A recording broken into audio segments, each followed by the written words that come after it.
Dr. Patel, back to the subject of our ongoing pandemic, I want to play for you a bit of a video put out today by Senator Rand Paul, Republican of Kentucky.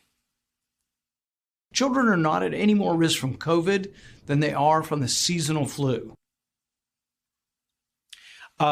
Doctor, I'm duty-bound to point out this is the guy who hand-delivered a Trump letter to the Kremlin to Vladimir Putin. This is apparently an eye doctor who is known to traffic in conspiracy theories and the like. What is the danger of that kind of message?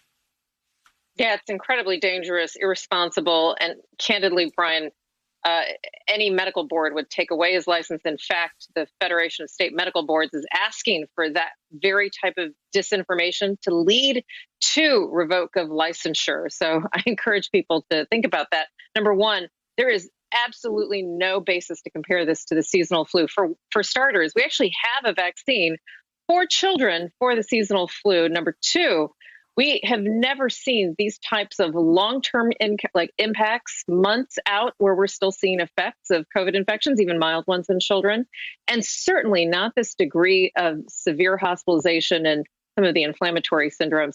I think number three, something that should be made incredibly clear, the Delta variant has been a game changer in so many ways because it is so infectious. You've heard the analogy that in an unvaccinated person, it's as infectious as chickenpox.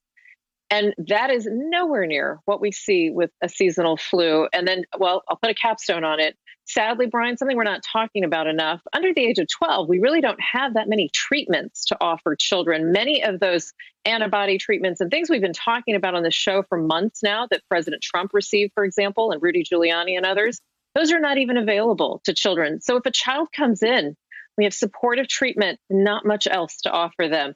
Very different from anything. And to compare it to the flu is just adding to the lies that have mounted, not just from Senator Paul, but from others.